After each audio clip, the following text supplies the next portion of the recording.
Fala, meu povo, minha porva, graça e paz do nosso Senhor Jesus Cristo. Vamos lá, no último vídeo a gente falou sobre o primeiro capítulo das Sagradas Escrituras, né? O primeiro ponto que a gente comentou. Hoje nós vamos para o nosso segundo ponto, tá? Nosso segundo ponto aí. Graças a Deus, Deus tem ministrado o nosso coração, tem trazido sobre nós, né, um grande temor e tremor, porque o que eu estou fazendo aqui não é só lendo uma confissão, mas é também, né, nesse processo estudando, aprendendo a cada dia mais também, tá? Então não pense que eu sou aqui o professor, eu também estou aprendendo todos os dias, tá?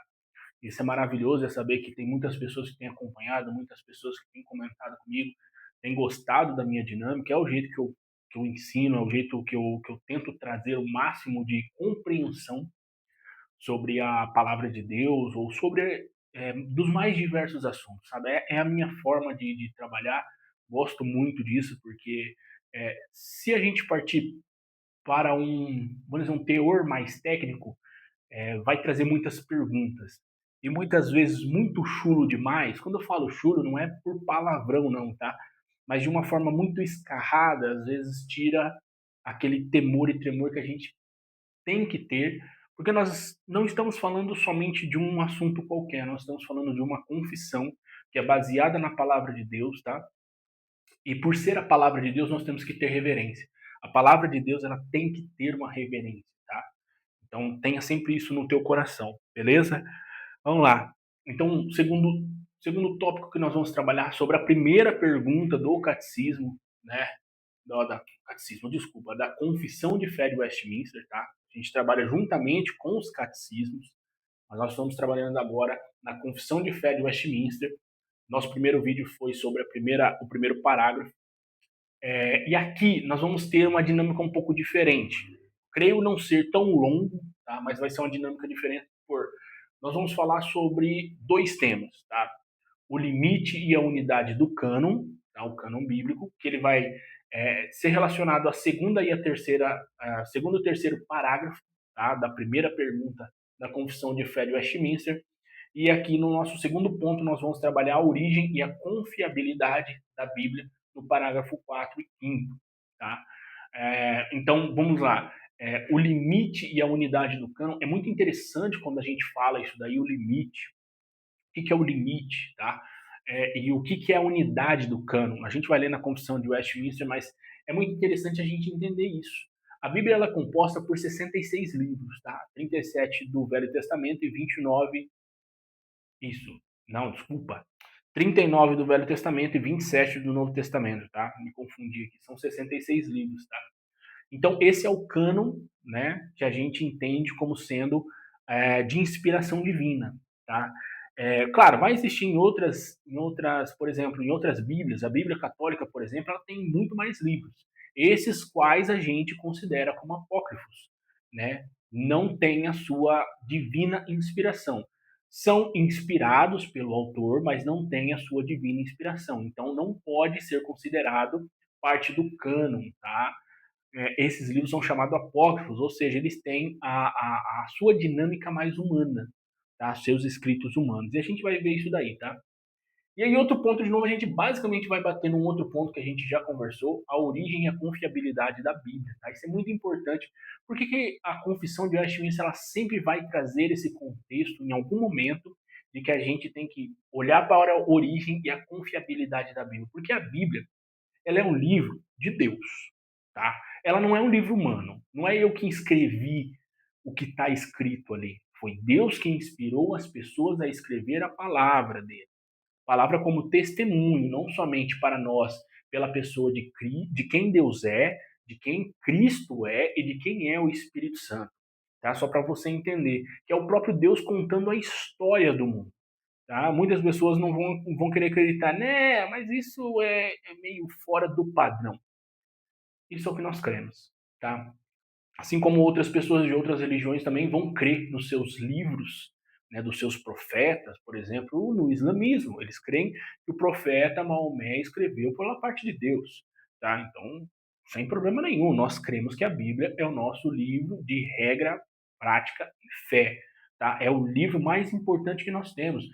Como eu já disse, pode ter muitos outros livros que complementam a palavra de Deus numa forma de interpretação, por exemplo, traz uma interpretação mais simples para muitas pessoas que são mais leigas, né? Traz um conceito, né, que pode ser trabalhado, por exemplo, texto e contexto, mas não pode acrescentar nada na Bíblia e também não pode tirar nada da Bíblia. Tá? A partir do momento que isso acontece, nós, pela orientação da palavra de Deus, nós temos que considerar isso anátema, ou seja, maldito.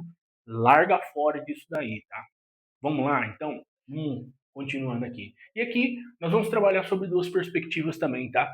No nosso primeiro ponto, nós vamos olhar para a terceira pergunta do Catecismo Maior, tá?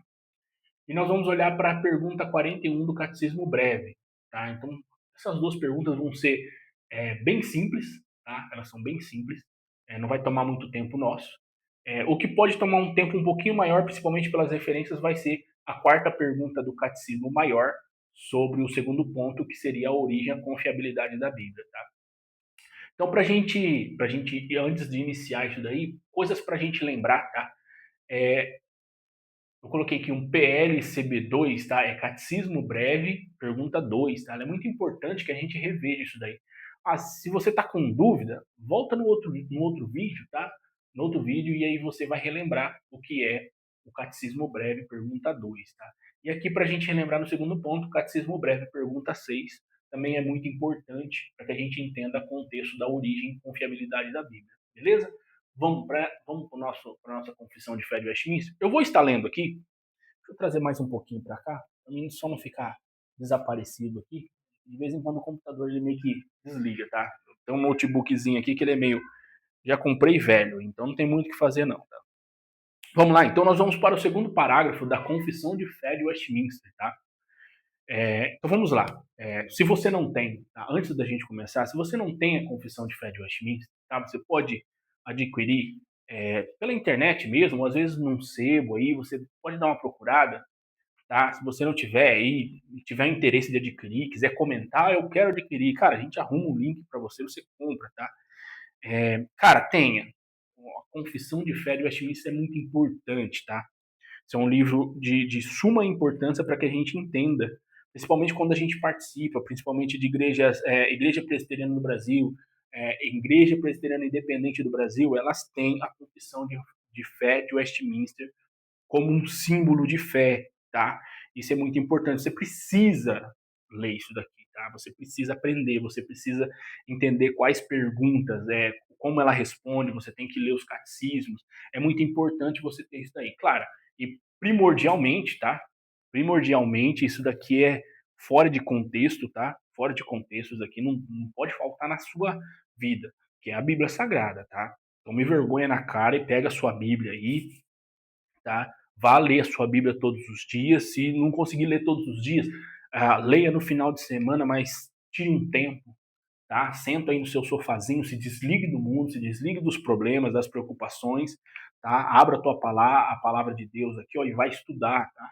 Vai estudar, isso é muito importante. O tempo que você perde no celular e o tempo que você perde assistindo série, filme, agora com Copa do Mundo, aí tem um monte de jogo para assistir, de gente que você nunca nem viu na vida. Tá? Então, em vez de você ficar perdendo tempo nessas porcariadas aí do nosso dia a dia, vamos alimentar o nosso corpo, o nosso coração, a nossa mente com aquilo que é importante, tá?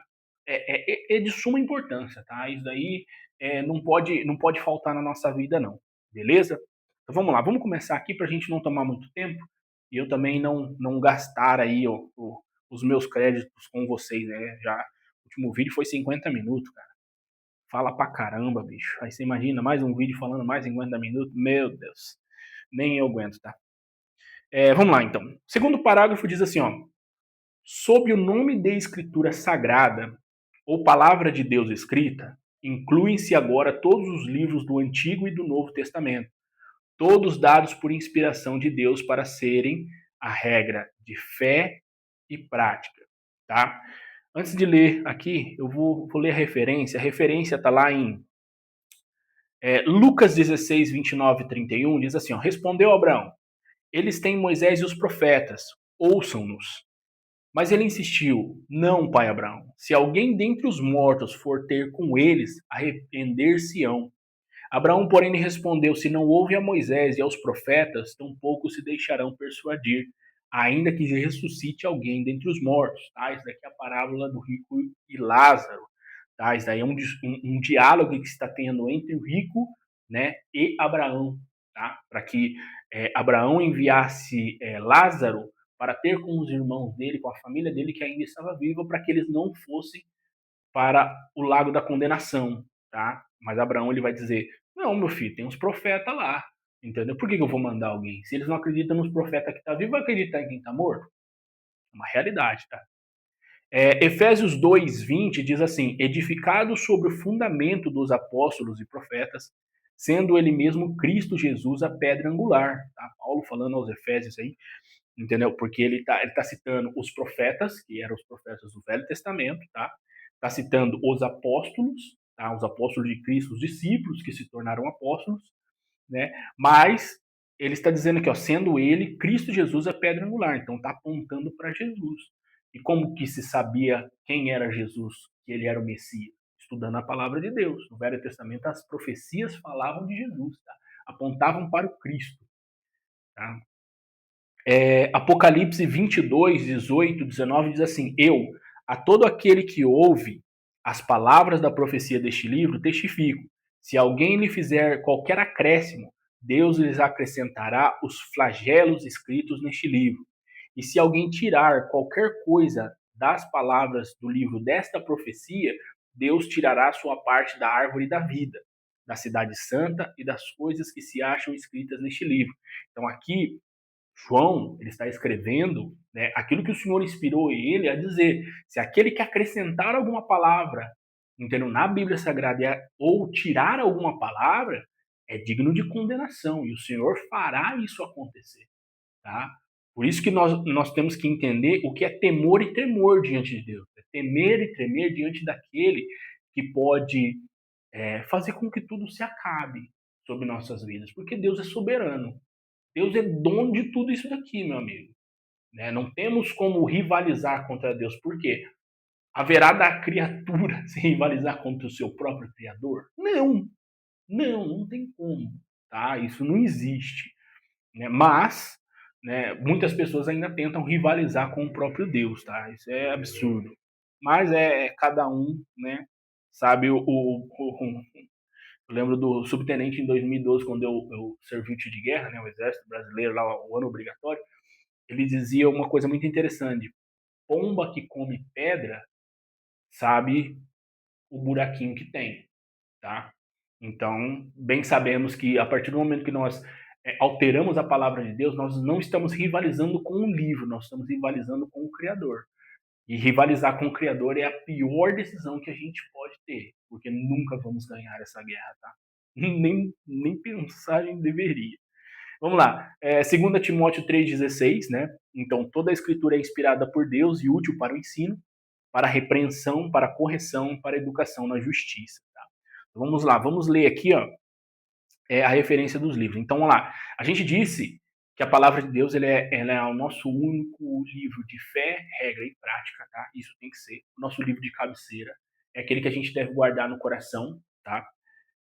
O próprio salmista vai dizer, né, que a palavra de Deus tem que estar tanto no amanhecer quanto no adormecer. Então, quando você inicia o seu dia, você tem que estar abraçado com a palavra de Deus. E quando você for dormir, você tem que estar abraçado com a palavra de Deus. Por quê? Porque assim você edifica o teu corpo. Os teus ossos se tornam fortes.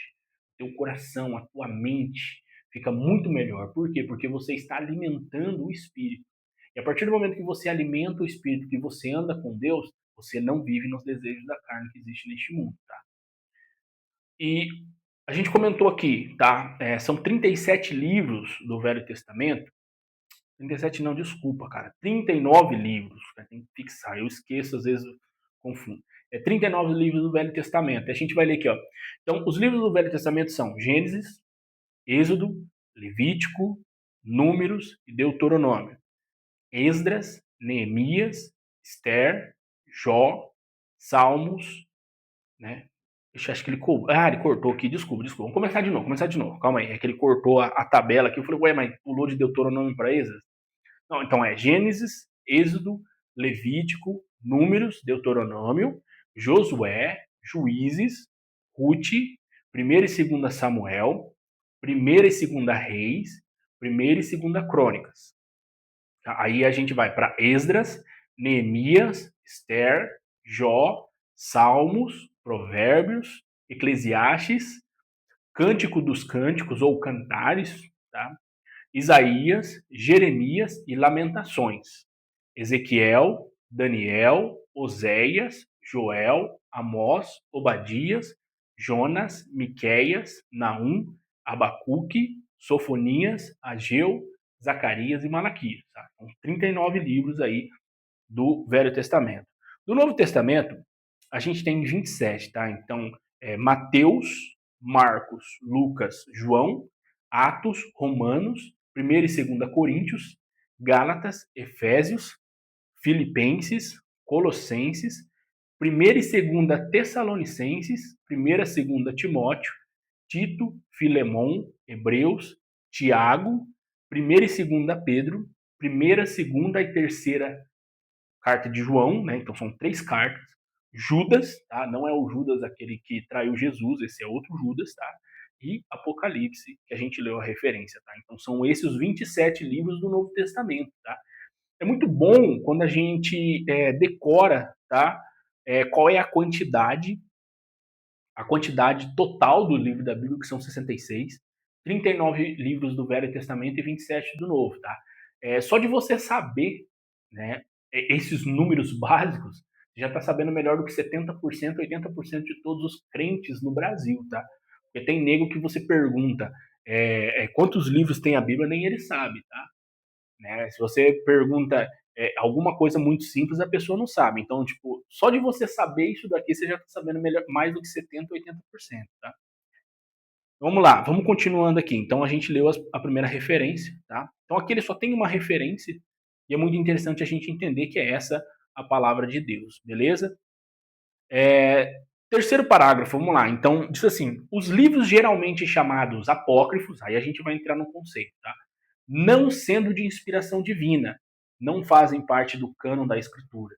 Não são, portanto, de autoridade da Igreja de Deus, nem de modo algum pode ser aprovados ou empregados senão como escritos humanos, tá?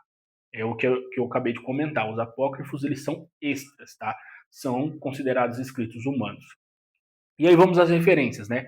Lucas 24, 27 e 44 diz: e começando por Moisés, discorrendo por todos os profetas, expunha-lhes o que a seu respeito constava em todas as escrituras. A seguir, Jesus lhes disse: são essas as palavras que eu vos falei, estando ainda convosco. Importava que se cumprisse tudo o que de mim está escrito na lei de Moisés, nos profetas e nos salmos. Tá? Aí Jesus falando, né, para os seus discípulos e as pessoas ao redor sobre ele. Romanos 3,2 diz: porque aos judeus foram confiados os oráculos de Deus. E realmente, Cristo vem de Israel, né? Ele era judeu, tá? E a palavra, o Velho Testamento que a gente chama, foi dado a quem? Ao povo de Israel. Tá? Os profetas vieram de Israel. Tá? Então, aos judeus foram confiados os oráculos de Deus. Tá? Essa é a realidade. Porém, os judeus negaram o Messias. Não quiseram. Por quê? Porque se apegaram tanto a restrições, leis, ideais que eles mesmos criaram, que isso se tornou amarra para a vida deles. E aí eles negaram o Criador, negaram o Messias, o Deus encarnado. Tá? Quebraram a aliança com Deus. E aí, até hoje, esperam um Messias que parece que não vem, porque ele já veio, né? O nosso Messias, Jesus Cristo. 2 Pedro 1,21 diz assim: porque nunca jamais qualquer profecia foi dada por vontade humana. Tá? Entretanto, homens santos falaram da parte de Deus movido pelo Espírito Santo. Tá? Então, olha aí, 2 pontos aí que a gente bateu. Qual que é o limite, a unidade do cânon? É isso que a gente leu. É os 66 livros, 39 do Velho Testamento, 27 do Novo Testamento. Tá? Então, esse é o limite que a gente pode chegar, nesse número.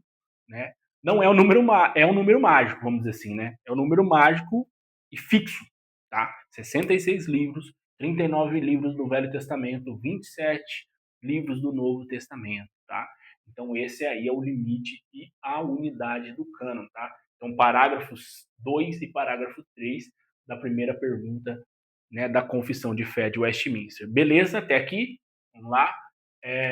Depois, vamos pular aqui para os catecismos, porque aí pelo menos a gente não perde a dinâmica, tá? A gente não vai perder a dinâmica. Vamos primeiro no Catecismo Maior, tá? Catecismo Maior, pergunta 3, tá? Então nós vamos para a pergunta 3. O que a pergunta 3 nos diz? Ela diz assim: o que é a palavra de Deus? Resposta: as Escrituras Sagradas, o Antigo e o Novo Testamento, são as palavras de Deus, a única regra de fé e prática, tá?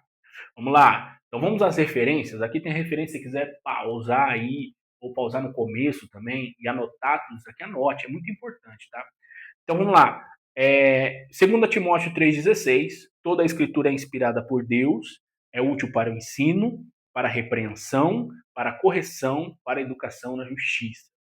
2 Pedro 1, 19, 21 diz assim: temos assim, tanto mais confirmada a palavra profética, e fazeis bem em atendê-la, como a uma candeia que brilha em lugar tenebroso, até que o dia clareie e a estrela da alva nasça em vosso coração, sabendo primeiramente isto, que nenhuma profecia das Escrituras provém de particular elucidação, ou seja, do próprio coração do homem, tá? Porque nunca jamais qualquer profecia foi dada por vontade humana. Entretanto, homens santos falaram da parte de Deus, movido pelo Espírito Santo, tá? Isaías 8:20 diz: a lei e ao testemunho, se eles não falarem desta maneira, jamais verão a alva. Tá? Vamos ver aqui, ó. E aí, outra parte da referência diz Lucas 16, 29 e 31, né, que a gente acabou de ver sobre a questão da parábola do rico e Lázaro. Vai dizer: respondeu Abraão, eles têm Moisés e os profetas, ouçam-nos. Abraão, porém, lhes respondeu: se não ouvem a Moisés e aos profetas, tampouco se deixarão persuadir, ainda que ressuscite alguém dentre os mortos. E Gálatas 1, 8, 9 vai dizer assim: mas, ainda que nós, ou mesmo um anjo, vindo do céu, vos pregue um evangelho que vá além do que vos temos pregado, seja anátema, ou seja, seja maldito, tá? Seja considerado nada. Assim como já dissemos, e agora repito, se alguém vos prega evangelho que vá além daquele que recebemos, seja anátema. Olha para você ver que Paulo, aos Gálatas, ele vai dizer duas vezes praticamente a mesma coisa, tá? São dois versículos, mas com o mesmo teor. Então, ó, mas ainda que nós, ou mesmo os anjos, vindo do céu, vos preguem um evangelho que vá além do que vos temos pregado, seja anátema. Ponto. Começa o outro. Assim, como já dissemos, é como se ele estivesse fazendo isso daí que eu estou fazendo. Como já dissemos, e agora repito, se alguém vos prega evangelho que vá além daquele que recebeste, seja anátema. É como se Paulo estivesse batendo na mesa, gritando e falando: ó, pela segunda vez eu vou dizer para vocês, a palavra de Deus ela é única. Não tem outro livro. Não tem um complementar, não tem um que interprete a Bíblia, né, que seja o necessário para isso. Existem outros muitos inspirados, tá? Tem muitos livros aqui que foram baseados no que a palavra de Deus está dizendo. Muitos para o lado bom, muitos para o lado ruim. São interpretações do autor, tá? Mas a palavra de Deus ela tem que ser única. Ela tem que ser única. Ela não pode ser mudada, entendeu? Não tem um livro que a gente fala, não, esse livro é o necessário para você interpretar bem. Não tem, porque cada livro hoje ele é a inspiração do autor. O autor está colocando o seu mundo dentro do livro, tá? Então, só para a gente entender, a palavra de Deus ela se interpreta por si só. Tá? Então, o que temos hoje, por exemplo, os que foram os pré-reformadores, os reformadores, né? Muitos pastores hoje envolvidos com o ensino da palavra de Deus, o ensino correto, tá? Não estou falando desses boca de porco, não, que fica ensinando merda na internet, não, tá? Na internet ou nas igrejas aí, você pode ver que muitas igrejas estão se desviando da palavra de Deus. Tem igrejas que já nem usando a palavra de Deus está mais, tá? Nem interpretando os corretos versículos ou às vezes só pregando aquilo que satisfaz. Isso é horrível. Você participa de uma igreja dessa, Né? Se você, mas o pastor pregou sobre tal coisa, eu vou na palavra de Deus para confirmar ali, ó, tá? Isso mesmo, é isso que está dito. Está correto com o que a palavra de Deus está dizendo? Está correto, não é interpretação humana, é a palavra de Deus pura e simples. Amém, glória a Deus, Deus seja glorificado. Não é? Meu amigo, levanta ali do seu banquinho e saia, vá procurar uma igreja bíblica. Mas todas as igrejas têm problema. Sim, porque nós somos seres humanos, tá? Se tivesse uma igreja perfeita, pô, não existe igreja perfeita. A igreja, neste mundo, o que chamamos de igreja, tá? São as instituições, são aqueles lugares de pedra. Assim como a minha casa, tudo cheio de tijolo aqui, ó. Uma casa, é um local, entendeu? Que nós chamamos de igreja hoje, mas a igreja real somos nós, é onde o Espírito Santo deve habitar. E quando a gente está em comunidade, é como se várias igrejas se juntassem para existir a comunidade, tá? Então, e aí se você é falho, se você é pecador, se você é limitado, um mocorongo, outras pessoas também vão ser. Não é? Você não é perfeito, outras pessoas não são perfeitas. O pastor que sobe em cima do altar, ele também é pecador, ele também é um ser humano. Entendeu? Então, se ele falar alguma coisa errada, se estiver no seu direito de cobrar uma explicação, cobre. Se você vê que isso tem se tornado comum, pegue e saia dessa igreja, irmão. Entendeu? Leia a palavra de Deus, busque uma outra comunidade. E não venha com esse negócio de, não, mas eu adoro Deus na minha casa. Pô, vai enganar outro, pô. Vai mentir para outro. Se ultimamente você não tem lido nem a Bíblia, se você não busca a palavra de Deus, se você não busca o conhecimento, você não ora, você não tira 5 minutos da tua vida, você vai adorar a Deus na tua casa e não na igreja. Se a igreja hoje, basicamente, a maioria virou um clube social, que todo mundo vai bater o cartão no domingo, né? Tem igrejas que nem tem escola dominical mais. Nem tem ensino de escola dominical. Vai lá, o pessoal só bate o cartão à noite. Na semana não passa nem perto, entendeu? Né? E é muito interessante isso daí que a gente tem visto isso daí. Eu participo de um grupo aqui que eu converso muito com o pessoal, né? Foi onde eu conheci o Vitão, que é o combustível de foguete aí, que tem nos ajudado bastante aqui. Sempre me cobra, sempre me pergunta sobre os vídeos, né? Ele tem sido um cara maneirão, né? E aí eu tava até vendo, né? Até falei que eu fiquei bravo com as coisas ali, mas eu tava vendo um vídeo, por exemplo, do Evair, do Teologia EAT. É muito interessante esse canal, porque o Evair ele é um cara muito inteligente. E ele falou uma coisa bem interessante. Muitas igrejas vivem um dualismo. O que é esse dualismo que a gente fala? É que você é santo dentro da igreja e mundano no mundo. Não, meu amigo, você não pode viver esse conceito dualista, né? De que não, hoje é domingo. Hoje é dia de fazer aquilo que é bom. E no resto da semana eu busco tudo que o mundo pode me oferecer. Pô, eu não estou dizendo que você não pode trabalhar, que você não pode ganhar dinheiro, eu não estou dizendo que você não pode ter uma vida satisfatória, não é isso. Mas o empenho que você está tendo com as coisas do mundo se sobressai sobre aquilo que você tem que ter só na sua vida com Deus, tá? Não, eu quero comprar a minha casa, eu quero comprar a minha moto, eu quero comprar o meu carro. O quanto de esforço você está colocando nisso? Não, estou colocando muito esforço. E para ler a palavra de Deus, quanto tempo você está colocando? Quanto esforço você está colocando? Então, né? Então, você já respondeu, né, bicho? Né? Quanto tempo você está colocando em estudar, em ler um livro bom? Então, né? Então, né? Quanto tempo você está gastando na bosta de uma porcaria de um celular? É o dia inteiro que e manda mensagem. E TikTok, e Instagram. Porra, bicho. Aí você quer o quê? Você quer ansiedade, você quer TDAH, você quer todas essas merda que existe nesse mundo. Por quê? Porque você está condicionando a tua cabeça, o teu cérebro, o teu coração a tudo que é momentâneo, a tudo que tem que acontecer. Então, quero se tornar rico. Acontece. Tá achando que é o quê? É Aladdin agora? É filme da Disney, pô? Aí fica difícil, meu amigo. Beleza? Não parar aqui, senão eu vou ficar loucão na cabeça. Vamos lá. Continuando. Para mim continuar aqui, que eu vou meio que fico meio emocionado. Vamos lá, então, a outra pergunta. Vamos à pergunta do Catecismo Breve, tá? O Catecismo Breve aqui, a pergunta 41. Deixa eu carregar aqui, ó. 41. Vamos lá. Então ele diz assim, ó. Pergunta 41 do Catecismo Breve. Onde a lei moral está resumidamente compreendida? Resposta: a lei moral está resumidamente compreendida nos 10 mandamentos. Tá?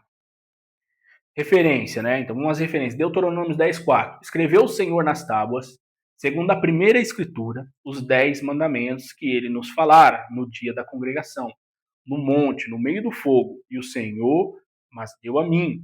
Tá? Isso aí Moisés falando. Mateus 19, 17 e 19 diz assim, ó. Respondeu-lhe Jesus, por que me perguntas acerca do que é bom? Bom só existe um. Se queres, porém, entrar na vida, guarda os mandamentos.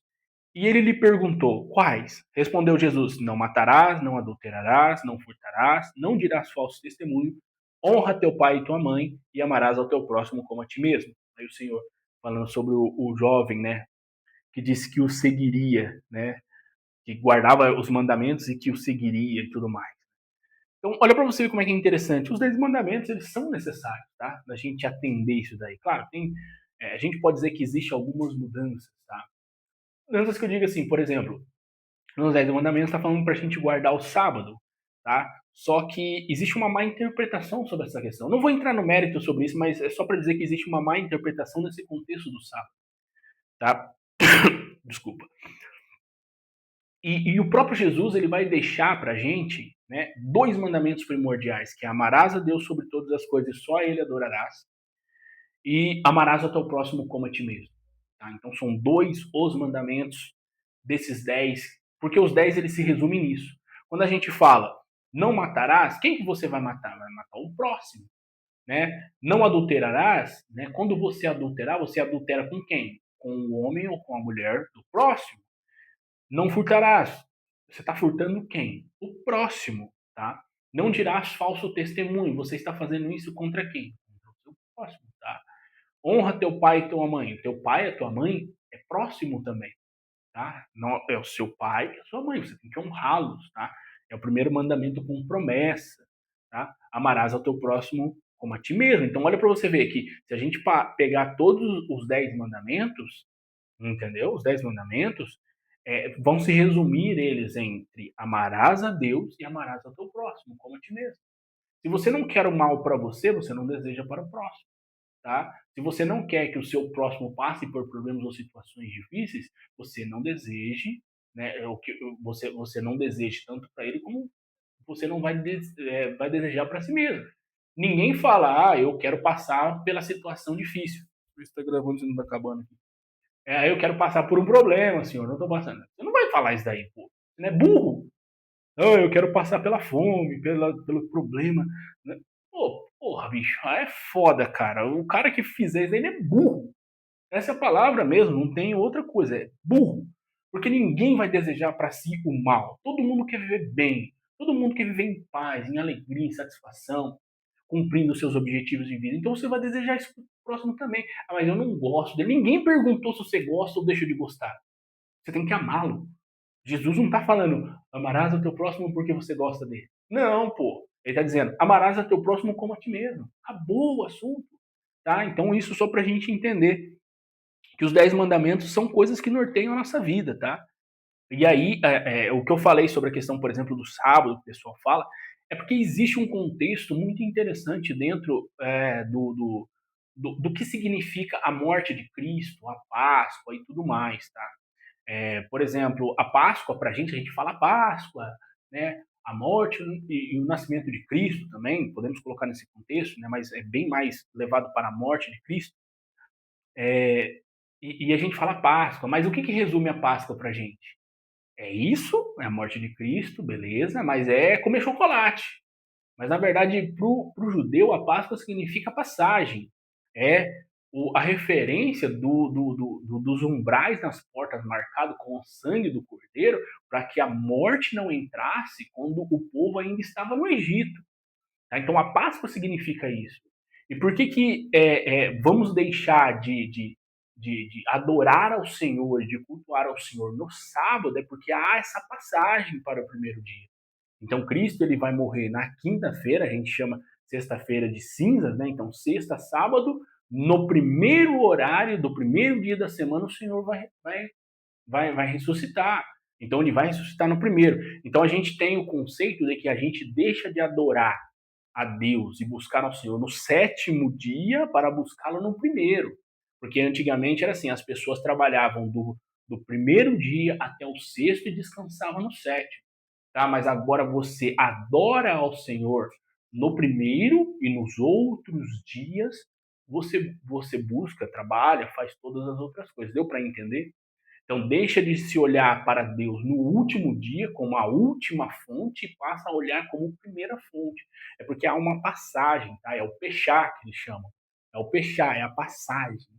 Tá? Então, só para você entender, tá? Mas existe um estudo muito mais profundo para isso, tá? Não é só a questão de guardar um dia ou não, tá?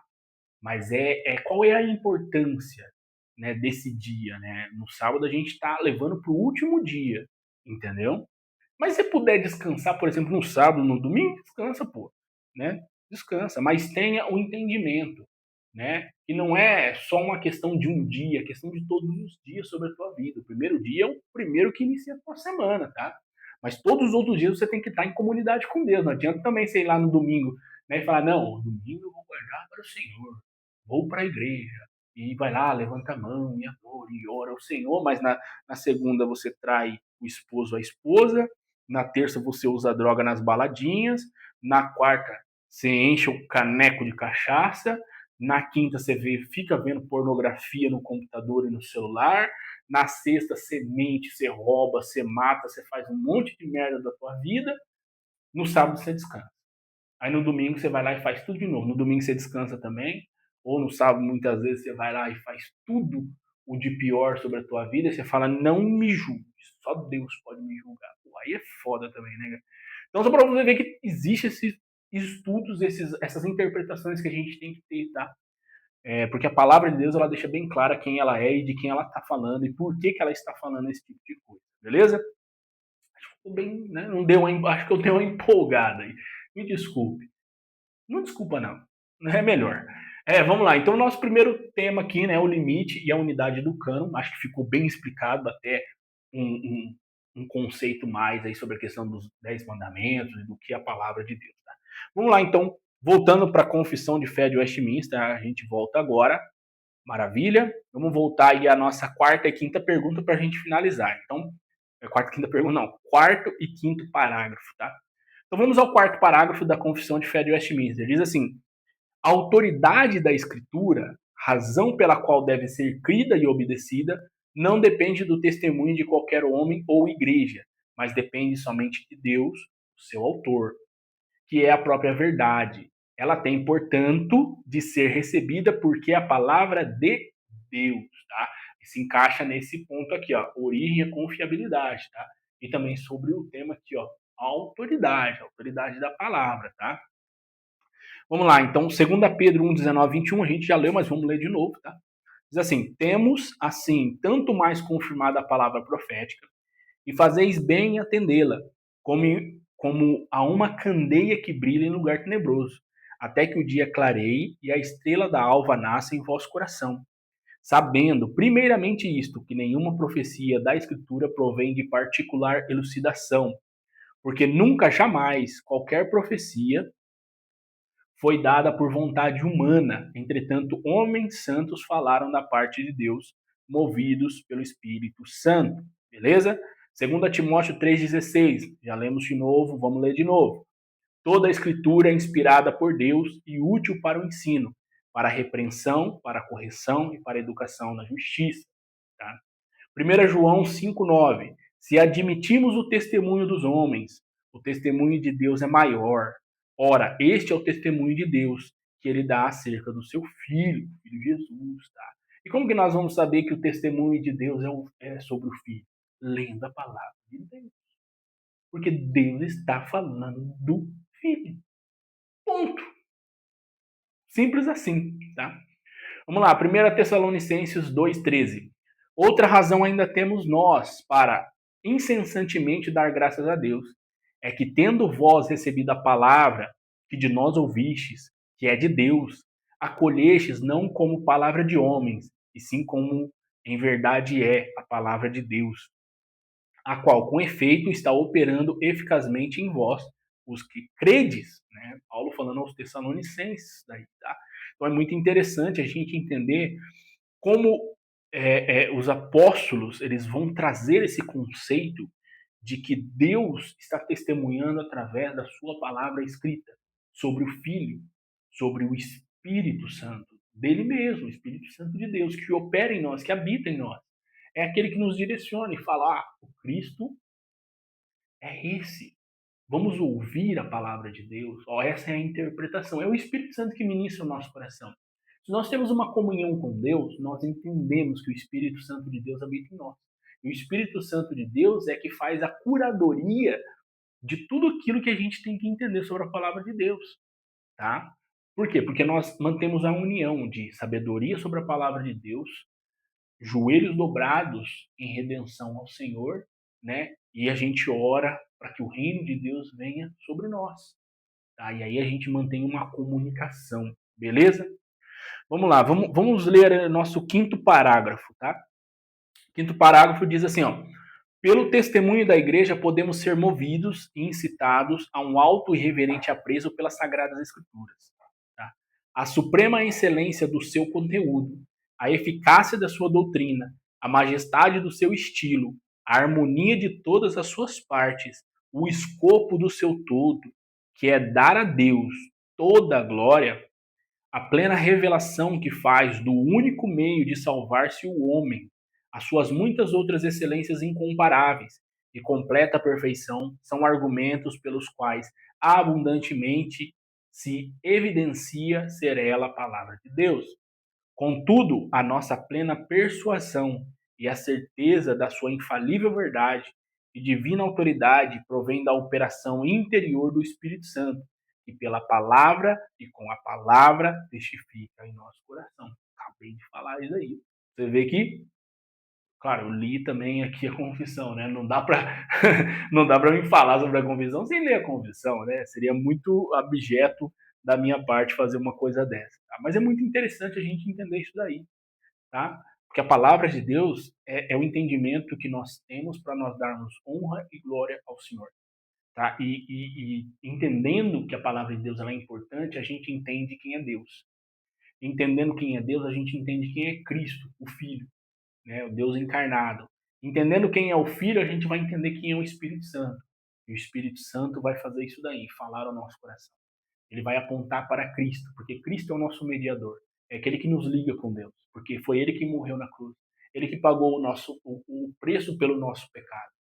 Tá? Ele veio para nos dar a paz, né? Ele veio para nos fazer perfeitos, como ele é perfeito. Então assim nós podemos ter comunhão com Deus. Olha que louco, mano. Que absurdo isso aí. Então vamos lá, 1 Timóteo 3,15 diz assim, ó, para que, se eu tardar, fique ciente de como se deve proceder na casa de Deus, que é a igreja do Deus vivo, coluna e baluarte da verdade. Paulo falando a Timóteo, tá? Então ele está escrevendo as cartas a Timóteo, mas isso, naquele tempo, para nós, quando a gente lê as cartas de Paulo, as cartas gerais ali também, né, que estão ali dentro do contexto do Novo Testamento, a gente vai entender que isso não foi só escrito para uma pessoa ou para uma comunidade, foi escrito para nós hoje.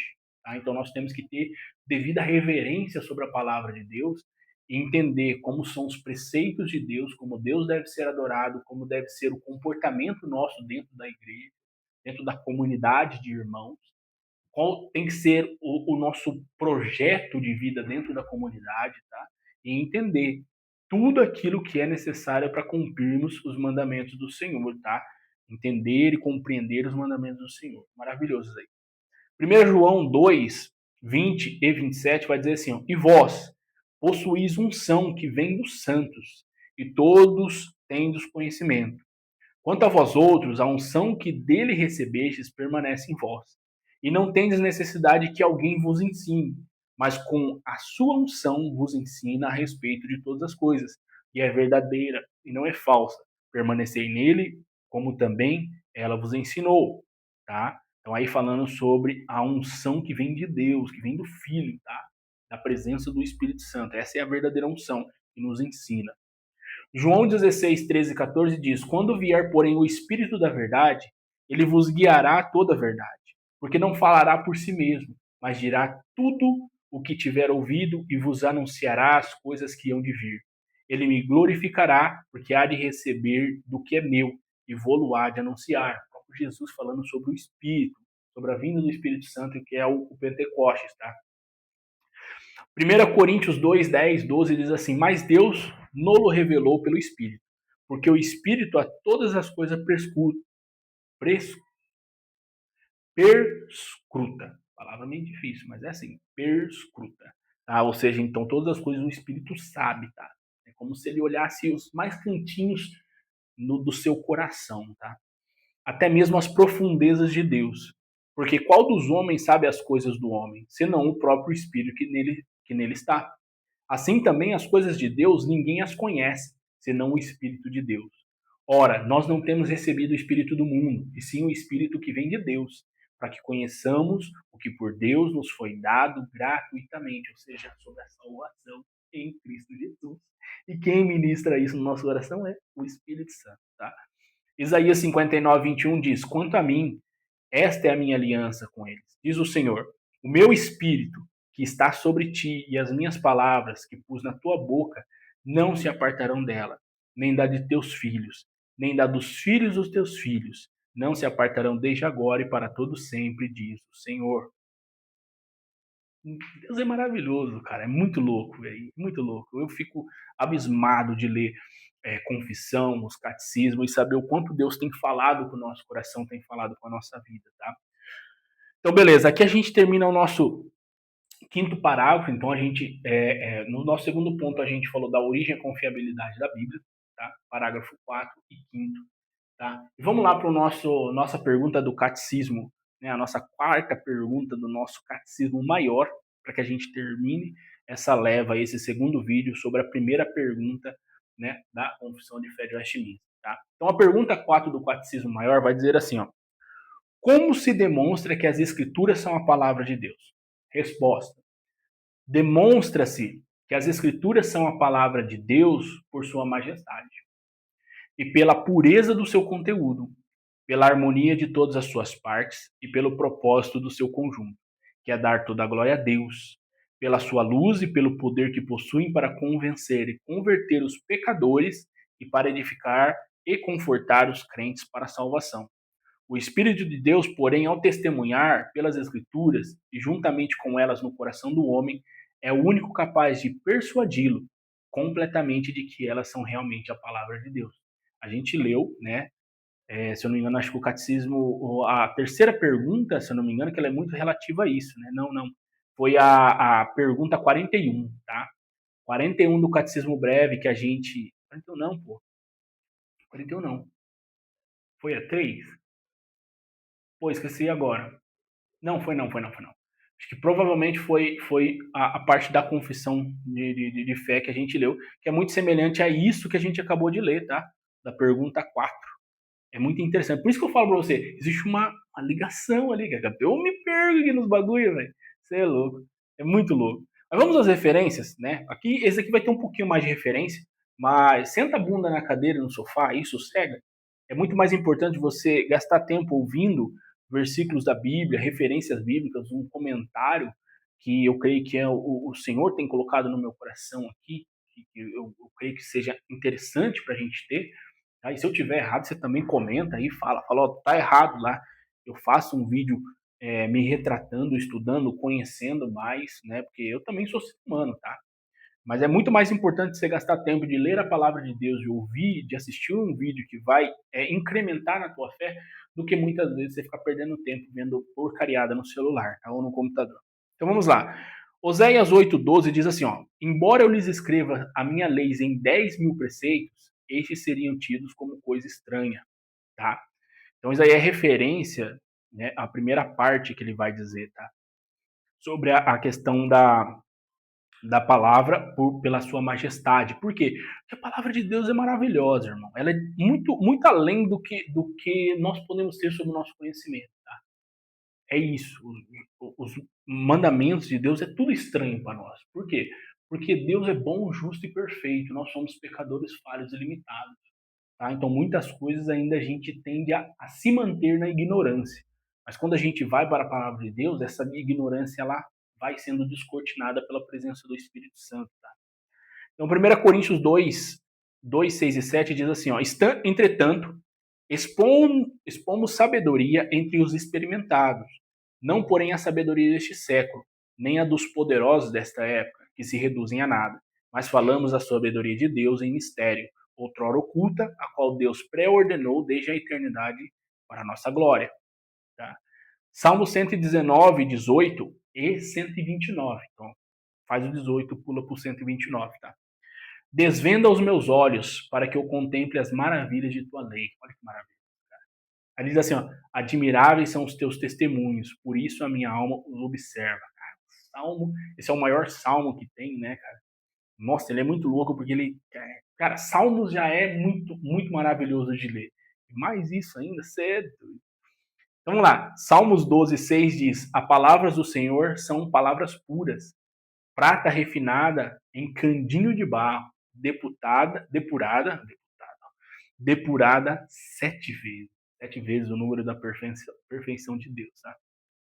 E de novo Salmos, tá? Salmo 119, agora o 140, diz assim, ó, puríssima é a tua palavra, por isso o teu servo a estima. Olha que maravilhoso, bicho. Lucas 24, 27 diz, e começando por Moisés, discorrendo por todos os profetas, expunha-lhes que ao seu respeito constava em todas as escrituras, tá? Atos 10, 43, dele todos os profetas dão testemunho de que por meio de seu nome, todo aquele que nele crê recebe remissão dos pecados. Olha aí, Lucas falando, né, de Atos dos Apóstolos, né, que todos os profetas falaram de Cristo, tá? Falaram de Cristo. E por meio do nome de Cristo é que nós podemos ter a remissão dos nossos pecados porque cremos. Atos 26, 22 diz, mas alcançando o socorro de Deus, permaneço até no dia de hoje, dando testemunho, tanto a pequenos como grandes, nada dizendo, senão o que os profetas e Moisés disseram haver acontecer. Maravilhoso, tá? Romanos 16, 25, 27 diz assim, ora, aquele que é poderoso para vos confirmar, segundo o meu evangelho e a pregação de Jesus Cristo, conforme a revelação do mistério guardado em silêncio nos tempos eternos, e que agora se tornou manifesto e foi dado a conhecer por meio das escrituras proféticas, segundo os mandamentos do Deus eterno, para a obediência por fé entre todas as nações, ao Deus único e sábio, seja dada a glória, por meio de Jesus Cristo, pelos séculos e séculos. Amém. Paulo escrevendo aos Romanos, tá? Atos 18, 28 diz, porque com grande poder convencia publicamente os judeus, provando por meio das escrituras que Cristo é Jesus. Aí falando sobre dos atos de Paulo, né? Acho que Atos 18 já está na descrição depois da conversão de Paulo, tá? Mas olha para você ver como é que ele vai fazer, né? Publicamente, né, convencia os judeus, provando por meio do quê? Das escrituras, tá? Das escrituras que o Cristo é Jesus, por causa da revelação que ele teve. Tá? Então não está falando dele, está falando de Jesus. Hebreus 4,12 diz, porque a palavra de Deus é viva, eficaz e mais cortante do que qualquer espada de 2 gumes, e penetra até o ponto de dividir alma e espírito, juntas e medula, é apta para discernir os pensamentos e propósitos do coração. A partir do momento que você se aproxima da palavra de Deus, a palavra de Deus faz com que haja um descortinamento de quem você realmente é. Então, ao estudar a palavra de Deus, você se aproxima tanto de Cristo e da pessoa de Deus, que existe uma revelação de quem nós somos, quem realmente somos. Nós somos maus, perversos, pecadores, limitados, tá? E isso vai sendo descortinado. E quanto mais isso vai sendo descortinado sobre nossas vidas, mais nós queremos estar perto de Deus.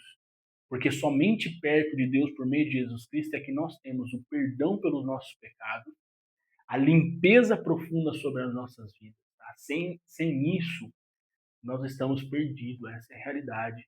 Tá? Tiago 1,18 vai dizer assim, ó, pois, segundo o seu querer, ele nos gerou pela palavra da verdade, para que fôssemos como que primícias das suas criaturas. Olha que louco, bicho. Continuando, Salmos 19, 7, 9 diz assim, A lei do Senhor é perfeita e restaura a alma. O testemunho do Senhor é fiel e dá sabedoria aos simples. Os preceitos do Senhor são retos e alegram o coração. O mandamento do Senhor é puro e ilumina os olhos. O temor do Senhor é límpido e permanece para sempre. Os juízos do Senhor são verdadeiros e todos igualmente justos. Não vou nem comentar sobre isso aí, que seria perca do meu tempo tentar explicar uma coisa maravilhosa dessa, tá? Não teria palavras para explicar o que o salmista está dizendo, que o salmista está sendo inspirado pelo próprio Espírito de Deus aqui. Romanos 15:4, pois tudo quanto outrora foi escrito para o nosso ensino foi escrito, a fim de que, pela paciência e pela consolação das Escrituras, tenhamos esperança. Tá? Atos 20:32 diz, agora, pois, encomendo-vos ao Senhor e à palavra da sua graça, que tem poder para vos edificar e dar herança entre todos os que são santificados. Tá? E para a gente finalizar, João 16, 13, 14 diz: quando vier, porém, o Espírito da verdade, ele vos guiará a toda a verdade. Porque não falará por si mesmo, mas dirá tudo aquilo que tiver ouvido e vos anunciará as coisas que hão de vir. Ele me glorificará, porque há de receber do que é meu e vô-lo há de anunciar. Cara, é maravilhoso isso daqui. Tá? Então, essas são as referências que estão aqui, tá? Na pergunta 4 do Catecismo Maior de Westminster, tá? É muito interessante a gente ler os dois catecismos, tá? O Catecismo Maior e o Breve. Vão ter muitas relações ali, mas ao mesmo tempo vão ter algumas perguntas que são diferentes, tá? Ou às vezes pode ser a mesma pergunta, mas com elucidações diferentes, ou seja, as explicações podem ser diferentes ali também, tá? E é muito interessante a gente entender isso. Beleza, pessoal? Acho que é isso. Acho que não tem muito o que falar também, não. Né? A palavra de Deus é maravilhosa. Eu creio que a gente bateu nos dois pontos aqui, tá? Então, no nosso primeiro, no nosso tema, né, só nosso subtema, né, que seria a identidade e a autoridade da Bíblia, tá? Isso é muito importante a gente entender. O nosso primeiro subtópico aqui, né, relativo ao parágrafo 2 e 3, que é o limite à unidade do cânon, o que significa, qual que é o limite que a gente tem de livros da Bíblia, né, as suas divisões ali de números, e a unidade do cânon, que é, né, o que a gente segue hoje, tá? Então, todo livro que está além desse cânon, ele é considerado apócrifo, ou seja, escritos humanos. E nosso segundo tópico, subtópico aqui, a origem e a confiabilidade da Bíblia, tá? Então, você vai ver muito isso daí, tanto na Confissão de Fé de Westminster, quanto nos catecismos, porque os catecismos, eles são um catecismo breve e maior de Westminster, tá? Então, por isso que existem essas conexões. Não teria nem sentido, né, eu estudar outro catecismo para tentar fazer essa conexão, tá? Então, é muito interessante a gente trabalhar dessa forma, porque a gente vai não somente trabalhando sobre a confissão, mas também expandindo os nossos horizontes, né? Em perguntas que a gente precisa lembrar e também perguntas que nós vamos ter que desbravar aí, tá? E o que eu estou sempre fazendo é sempre trazendo uma pergunta nova, tá? Para que a gente sempre continue andando dentro do nosso conceito da confissão de fé do Westminster e do catecismo também. Beleza, pessoal? Acho que é isso. Acho que eu tomei bastante tempo, né? Me perdoem se eu passei do tempo, tá? Se vocês acham que passou, não faz a mínima diferença para mim, porque eu vou continuar passando mesmo, tá? É muito importante a gente ter tempo, tá? Se você achou que ficou longo demais o vídeo, divide em dois, divide em três, tá? Tem problema não, né? Mas estude, aprenda, coloca seu celularzinho ali num pedestalzinho ali, tá? Pega um caderno, vai anotando. Se tiver perguntas, manda as perguntas. Oh, por que que você disse isso? Por que que você disse aquilo? Né? Para que isso? Para que aquilo? Sabe por quê? Porque quando a gente faz pergunta, a gente deixa de ser burro, tá? Essa é a realidade. A gente deixa de ser burro. Tá? E ao deixar de ser burro, a gente se aperfeiçoa, principalmente relacionado à palavra de Deus, com as coisas de Deus. Tá? Então, quando a gente se aperfeiçoa com as coisas de Deus, a gente não só deixa de ser burro, tá? A gente começa a ser inteligente com as coisas do Senhor, tendo temor e tremor e grande aprendizado. Como a gente leu, a palavra de Deus ela serve para ser, né, instrumento de ensinamento. Tá? Então, acho que é isso. Beleza, pessoal? Fechou? É nóis. Acho que é isso. Finalizamos. Hoje eu tô com a camiseta da Índia, tá? No último vídeo aí o Vitão veio falar que eu tava com a camiseta da Argentina, eu tava com a camiseta do Londrina, tá? estava com a camiseta do Londrina, o time do Londrina, tá? Mas hoje aí para fazer um diferencial, estou com a camiseta da Índia, tá? O time de cricket da Índia, beleza? Que não faz muita diferença para o nosso assunto, mas só queria mostrar para vocês. Fechou então, pessoal. Último aviso, tá? Ore bastante, leia a palavra de Deus e mantenha-se hidratado, tá? Muito bom você beber uma aguinha. Eu sou muito ruim com isso, eu preciso tomar vergonha na minha cara, tá? Então, vamos sempre nos hidratar. Beleza, pessoal? Acho que é isso. Deus abençoe, fique na paz do Senhor, tá? Que tenha um final de semana abençoado e venha novas semanas aí.